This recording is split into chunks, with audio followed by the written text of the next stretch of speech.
Bro உங்க மீசையில மறுபடியும் கருப்பு கலர் டை அடிச்சு மாத்துங்க ப்ரோ.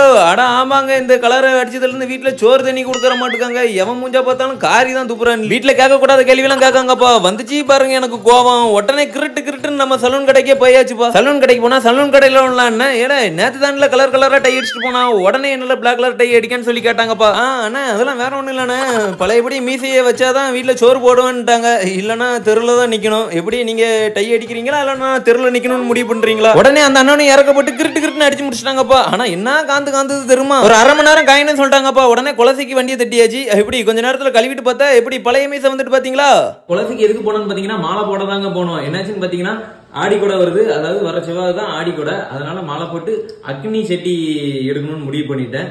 வழக்கமா பாத்தீங்கன்னா நம்ம ஏரியா பசங்களோட போயிட்டு அப்படியே ஹெல்ப் பண்ணிட்டு இருப்போம்.